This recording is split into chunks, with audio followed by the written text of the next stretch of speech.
Spoštovane gospe in gospodje, dragi prijatelji, v tem tragičnem letu nepričakovane vojne se zdi kot nalašč, da odpiramo vprašanje, kako svetopismo govori o vojni, in sicer kar v celoti stari Novi zavezi. V tem kratkem času 1 ure se lahko dotaknemo samo najbolj bistvenih vprašanj. Tako kot velja na splošno, so vsa temeljna vprašanja v Svetem pismu, ki se tičejo človeka v njegovi osebni biti in v njegovih odnosih do Boga in do družbe, zelo kompleksna. Zato ni mogoče govoriti zadovoljivo, enostransko, samo iz enega zornega kota. Toliko bolj pomembno je, da izhajamo iz nekega ključa. Kaj je ključ Svetega pisma? Lahko na kratko rečemo to, kar se je v filozofiji izkristaliziral kot stavek, da je Bog najvišje bitje. Imamo tudi mislice, ki pravijo, da nobeno ime ne more ustrezno izraziti Boga kot najvišje bitje, da je pravzaprav bistvo Boga onkraj vsega, kar lahko izrečemo, ampak na vsak način v absolutnem smislu pozitivno bitje.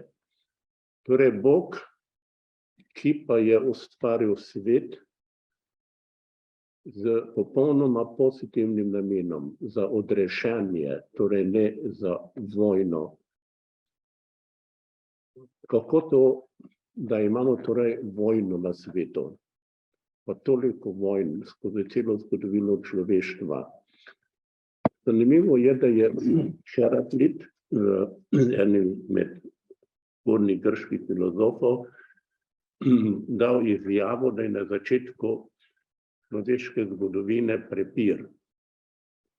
Torej ne mir, ampak prepir. In če gledamo to zgodovino, takšna kot je, se lahko prepričamo, da je tako. Se pravi, on tega najbrž ni rekel kar tako mimogrede, ampak na podlagi izkušnje, ki jo je imel, pa se najbrž tudi spraševal, zakaj je tako. In na to vprašanje najbrž nihče izmed nas nikoli ne bo našel zadovoljivega vprašanja. Zakaj mora sploh biti vojna na svetu, če je to proti Božji volji?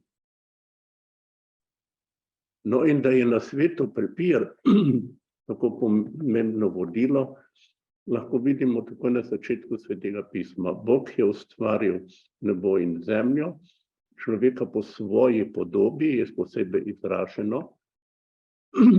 Potem iz tega lahko sklepamo, da je človeški rod kot ena družina, da ima enega Boga za očeta in da bi moralo vladati med vsemi ljudmi ena sama ljubezen. Ampak takoj za tole zgodbo o ustvarjenju pride do tiste slavne zgodbe o skušnjavi. Kača hoče dopovedati, da Bog nima pravih namenov s človekom, in sta Adam in Eva pokazala občutljivost za svojo samostojnost. In potem se to stopnjuje. Pokaže se hitro človeška samovolja. Zgodba o Kainu in Abelu. Kain ubije svojega brata Abela iz zavisti. Popolnoma nerazumljiva zgodba, kako se sploh kaj takšnega zgodi. Potem imamo zgodbo o vesoljnem potopu, kjer je poudarek na tem, da je v deželi vladalo nasilje, zelo sprejemljivo nasilje in da je Bog zaradi tega sklenil, da uniči to zemljo.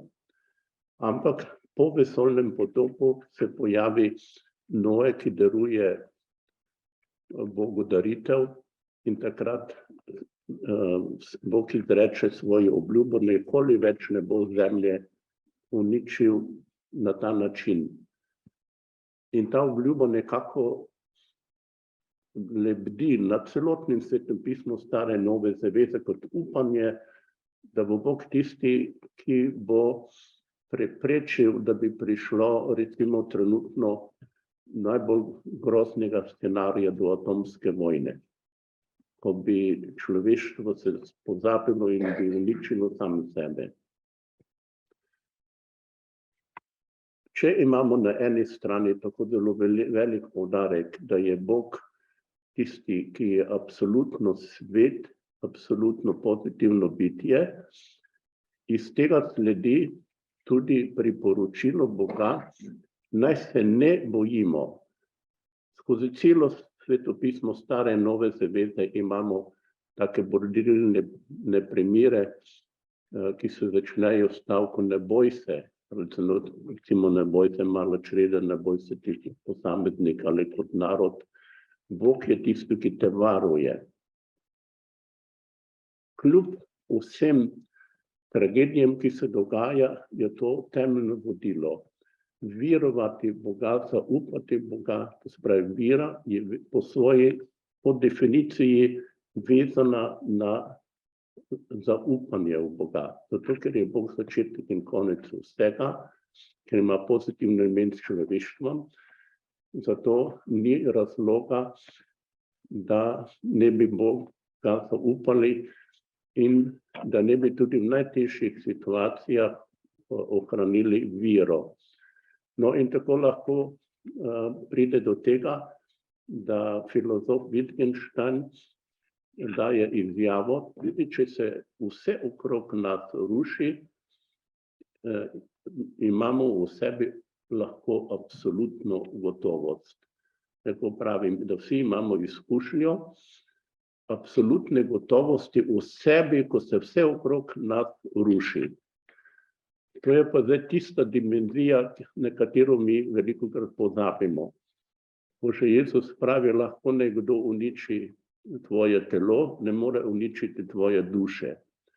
Tudi v najbolj skrajnem primeru, ko bi vojna uničila vse okrog nas, mi ostanemo Božji otroci z obljubo o odrešenju, zato ker je obljuba meri predvsem na končno dimenzijo našega življenja. No, se pa poglejmo nekaj primerov, ob katerih lahko razmišljamo o temu pojavu vojne pod različnimi vidiki.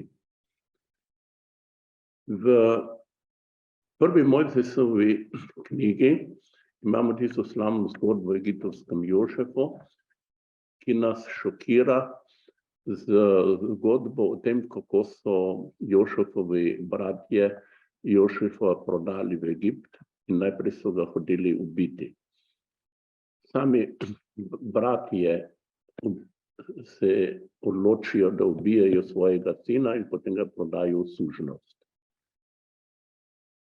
Potem pa pride do tiste čudovite razrešitve, ko Jožef, ki je bil prodan v Egipt, prav v Egiptu postane rešitelj.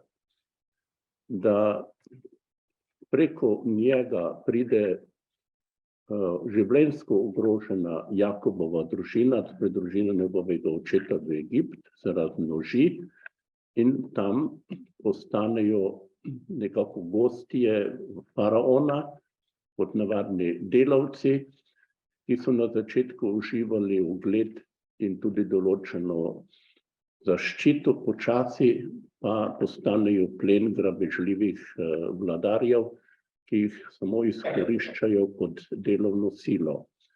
In sploh ne razumejo, da ima to ljudstvo posebno božje poslanstvo, da je izvoljeno ljudstvo.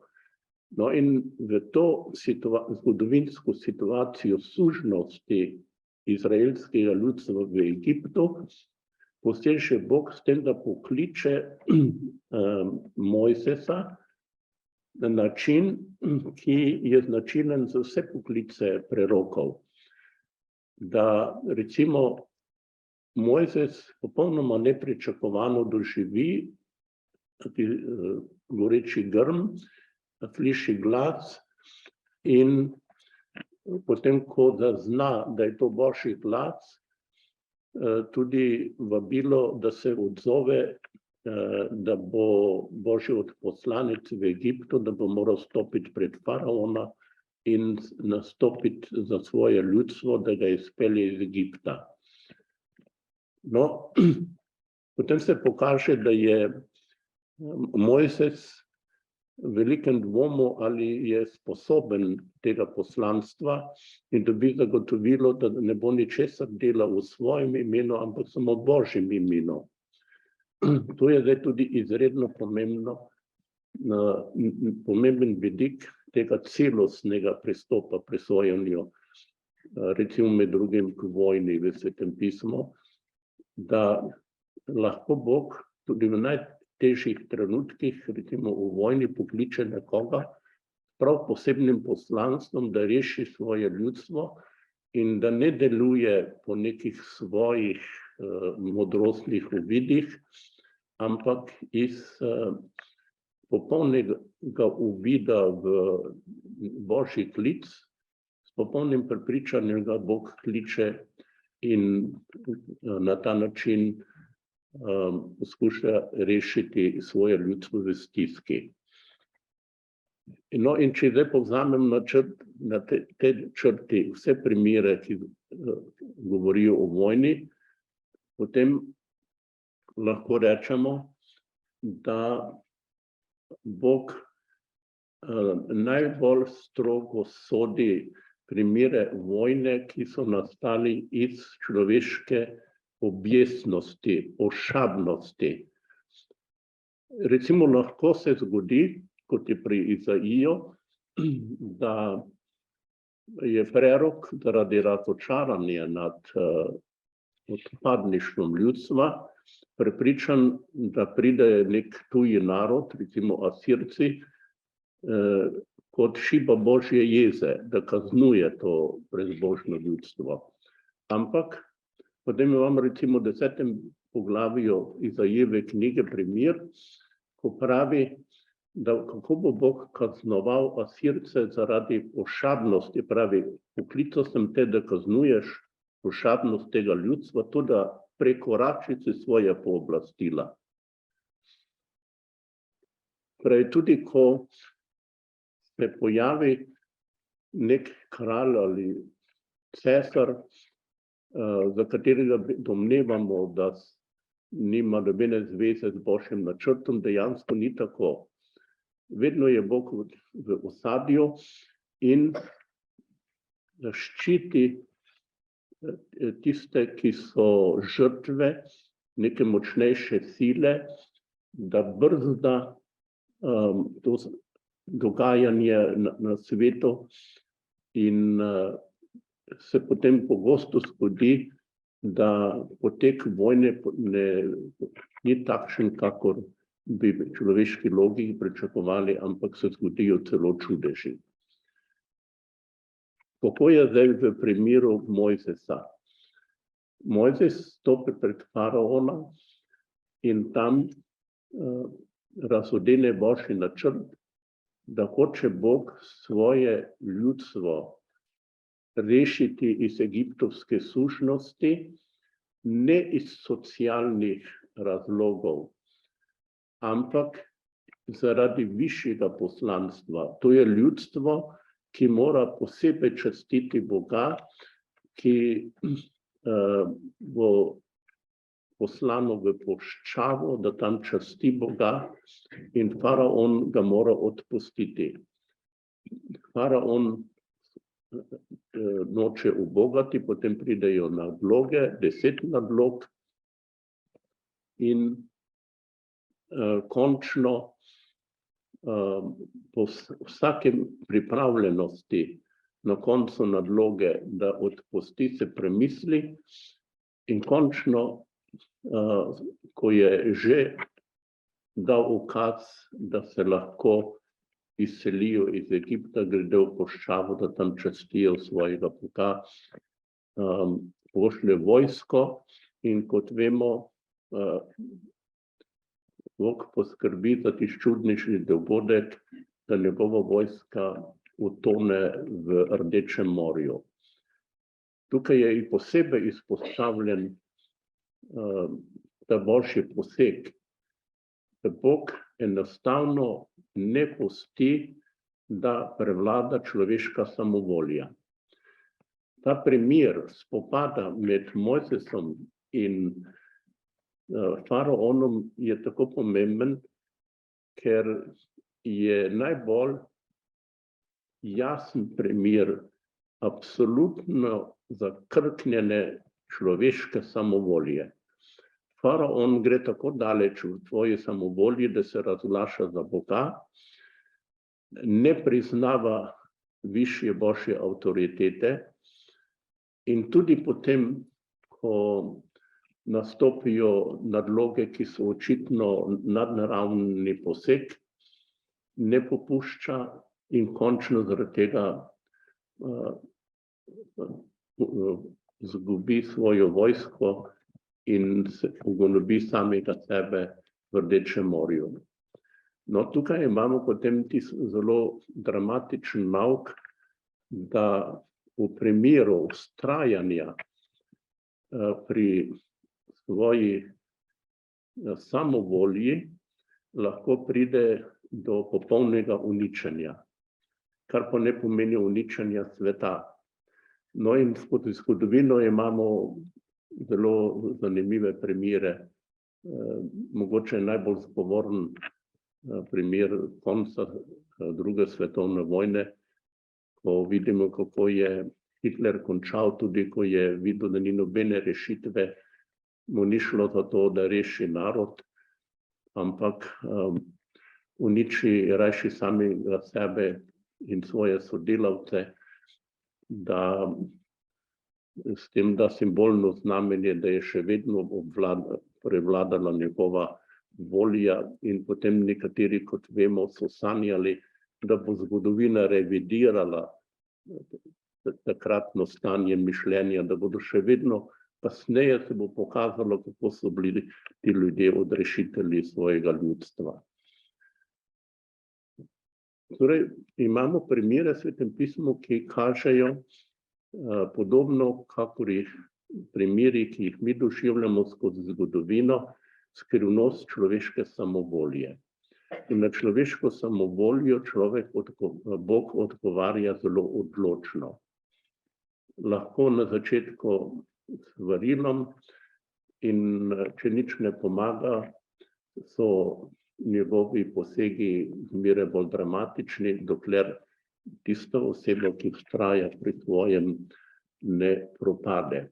No in to je dejansko nek osnovno sporočilo skozi celotno Sveto pismo, vse do zadnje knjige Apokalipse, kjer imamo prikazan nek končni spopad, ki se bo končal z popolno ločitvijo tistih, ki gradijo na samovolji, ki se ne podredijo Božjemu že avtoriteti, globalnemu Božjemu načrtu o odrešenju, in pa tistimi, ki sledijo Božjemu načrtu, in to pomeni dokončno zmago do konca zgodovine.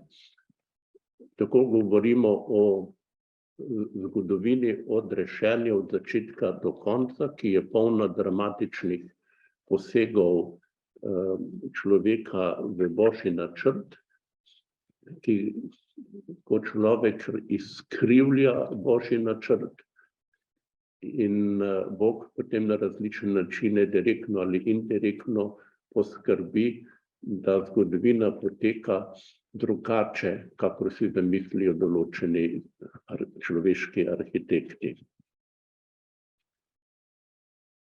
V zvezi z tem vprašanjem, kako doživljamo vojno in kako se na vojno odzivamo,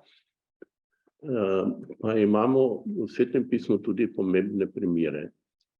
Meni se zdi, da to ni ravno dovolj v zavesti, da globalno gledano svetopismo ne spodbuja k upornosti proti višji vojaški sili. Se spomnite primera, ki ga Jezus navaja, če pride nekdo, ki je močnejši od tebe, nek močnejši kralj, kaj narediš? Ne da takoj greš okrog do vseh sosedov in organiziraš odpor, ampak greš nasproti in ponudiš mir.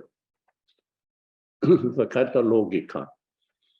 Mislim, da je to izredno pomemben primer. To je Jezus, ki jasno tudi tiste primere, ki kažejo, kakor da bi v stari zavezi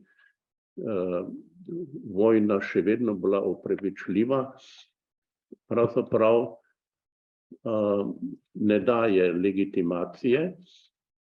In tukaj pa gre za veliko več, kakor za vprašanje,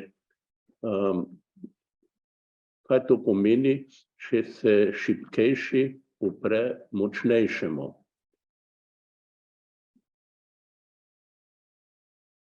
Ta modrost, ki ni zgolj človeška, ampak je Božja modrost temeljila prav na zgodovinski izkušnji, da človek, ki se enkrat odloči za vojno, pa se ima za močnejšega od drugega, vztraja pri svojem in ne bo klonil pred nobeno silo.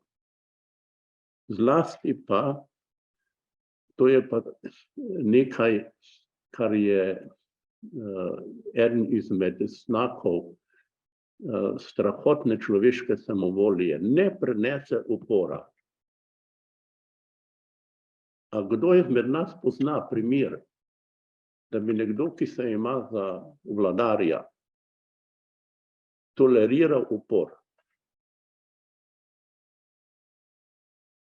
In kaj se zgodi, če se uprejo šibkejši? Recimo, če potem policija pomendra celo skupino ljudi, ki se upira, to še ne pomeni, da je uničen cel narod. Ampak judovsko ljudstvo, ki večinoma ni poslušalo prerokov, ki so svarili pred uporom v razmerju do močnejših. Okrog Izraela, ki je bil majhen narod, so pa bili samo močnejši vladarji, je postal najbolj tragičen narod med vsemi. Zato se čudimo, da je obstal. Imamo primer babilonskega izgnanstva, imamo primer upora proti Rimljanom v letih 66 do 70, 72 pravzaprav po Kristusu, ko so potem Rimljani po vrsti osvojili vse trdnjave Judov, uničili vse ljudi, ki so jih kjerkoli polovili, in potem Judje niso smeli niti stopiti v judovsko deželo. Vse do novejšega časa je pravzaprav bilo tako. To so situacije, ki so jih imeli preroki in potem Novi zavezi Jezus pred očmi, zato so svarili pred upornostjo. Jaz to izpostavim, zaradi tega, ker osebno zelo dvomim, da je sedanja politika Evrope in Amerike pametna. Ker še sploh enega nisem slišal od teh, ki odločajo, da bi rekel, mi moramo absolutno postaviti v ospredje princip miru, ne princip ali pa dilemo, kdo bo koga premagal, ker to lahko konča z atomsko vojno, ampak mir, to je tisto, kar Bog v Svetem pismu znova in znova poudarja. In zakaj ne bi govorili o miru, zakaj moramo govoriti o tem, kdo bo zmagal in kdo bo poražen? A ni to najbolj peklenska predrznost človeka, da brani svoje interese, da govori o mednarodnih zavezah, ne pusti pa ljudem, vzamemo že našo Koroško, če bi ravnali po božji postavi, bi dovolili danes, da koroški Slovenci, ki želijo biti v Sloveniji, grejo v Slovenijo. Pa tega ne bomo naredili, ker bodo vsi ščitili eden drugega, da se ja ne bi še kdo drug premislil, pa bi imel potrebo, da gre ven iz raja, nekega rajha in se osamosvoji.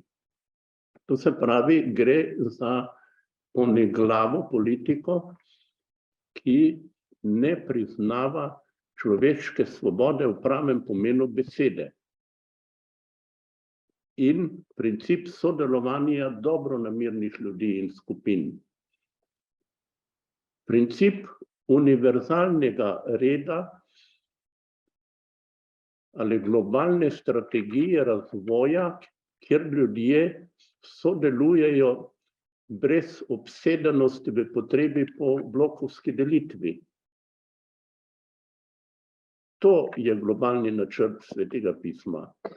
Ne blokovske delitve, nikjer mi nimamo niti nastavka o tem, da bi kdo zagovarjal blokovsko delitev v Svetem pismu. Ampak da se je treba podrediti božjemu načrtu, ki hoče odrešiti vse ljudi, ki ščiti šibke in če je potrebno, ugonobi tudi največje vojske, da osvobodi zatirane. In zato lahko velikokrat vidimo, da vojaški poteki ne gredo tako, kakor si je človek zamislil, pa se vprašamo, zakaj. In ni drugega pravega odgovora, kakor da končno Bog v svojo roko vodi zgodovino. In zelo pogosto se lahko celo prepričamo, da očitno ne dovoli, da bi potekala zgodovina tako, kot hoče človek, svoji samovolji.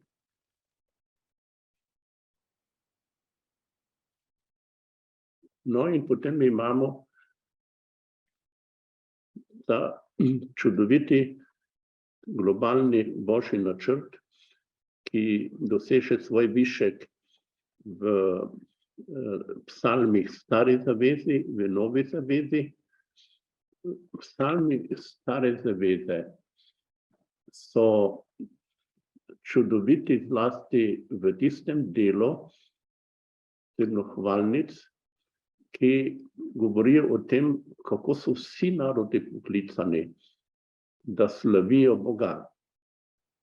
Tudi pri prerokih, zlasti recimo pri Izaiju, imamo take primere, drugi Izaija, to se pravi poglavje 40 naprej, govori o tem, kako je Bog poklical vse narode, ustvaril vse narode po istem načelu, jih vabi, da sodelujejo med sabo, vsi narodi slavijo Boga. Na tej osnovi mi lahko sploh govorimo o misijonu. Misijon je najbolj logična logičen sklep iz teh tekstov, ko se zavedamo, da smo vsi tako ali drugače poklicani, da to Božje sporočilo o univerzalnem vesoljnem miru in vesoljnem redu prenesemo med vse narode. Torej ne prepir, ampak spravo, da priznavamo, da so čisto vsi narodi enaki. In glede na to, koliko je samovolje, smo lahko izredno srečni, ko vidimo, kako tudi danes misijon deluje, kako se ljudje, ki so razočarani zaradi strategije človeške politike v različnih tudi novih državah, recimo Daljnem vzhodu, prestopajo v krščanstvo, da prepoznajo krščanstvo, ki so temeljno sporočilo, da je Bog eden za vse, da vse kliče k sreči, k miru, ne k spopadu. In da je to toliko bolj pomembno sporočilo, ki ga oznanjamo tako ali drugače, kolikor več je samovolje. Tako lahko sklepamo, da zgodovina odrešenja, kot ga svetopismo predstavi v Stari in Novi zavezi, poteka kot temeljni spopad med Božjo in človeško voljo. Se pravi, med Božjo voljo in človeško samovoljo. In da vedno znova pride na dan sporočilo, da Bog ne bo pustil, da prevlada človeška samovolja. Kdaj se bo to jasno pokazalo tudi za človeški občutek, človeške oči, je vprašanje. Ampak prej ali slej se zgodi, ko se lahko prepričamo, da je Božja roka posegla direktno v dogajanje, ne pusti, da prevlada človeška samovolja. In tako pridemo do tega psalma, ki smo ga prebrali na začetku, ki ga prisvoji Jezus, prva cerkev, kot vodilo za kralja. Kralj je beseda, ki je osrednjega pomena, simbolnega pomena v Stari in Novi zavezi. V Novi zavezi se uveljavi beseda Božje kraljestvo. To pomeni, da je podoba kralja v ospredju. V Stari zavezi vemo, da so vsi kralji bili Maziljani, kar pomeni, da so priznali s tem, ko so prijeli Maziljanje, da so poklicani in absolutno podrejeni Božji volji, da ne smejo ravnati po svoji volji. V Novi zavezi je govor o Božjem kraljestvu, ki ni takšno, kakor je človeško kraljestvo. Božje kraljestvo, ki temelji na Božjem in človeškem duhu, ki združuje vse ljudi, ki se oznanja vsem ljudem enako. In zato je tako zelo logično, da so vsi, ki imajo kakršnokoli vodstveno vlogo v občestvu, ki pomeni Božje kraljestvo, radikalno odgovorni pred Bogom za vsak korak svojega ravnanja. Ne samo vladarji, cesarji, ki jih lahko imamo še danes. Oni si morda domišljajo, da lahko ustvarjajo neko sporedno kraljestvo poleg Božjega kraljestva. Ne, čisto vsi so radikalno podvrženi Božjemu kraljestvu. No in zdaj imamo primere, recimo, če ameriški predsednik priseže na svetopismo, potem se vprašamo, ali je to res vzel tako zelo smrtno resno, glede na to, kako dejansko deluje v posameznih primerih, ali res deluje po Božjem duhu ali ne. Pa imamo druge primere, ko cela družba završi vsako idejo o tem, da bi se podredila neki božji logiki, božjemu kraljestvu. To je pa po mojem najbolj nevarna zadeva tudi danes, tudi v zvezi s to vojno. Ko razglašamo človekove pravice, ki naj bi bile včasih tako radikalne, da lahko spreminjamo božji red. Da si človek domišlja, da je neko demokratično, svobodno bitje, ki lahko spreminja božji red. In se sploh ne zavedamo, kako perverzna je ta moderna ideologija in kako usodna je lahko.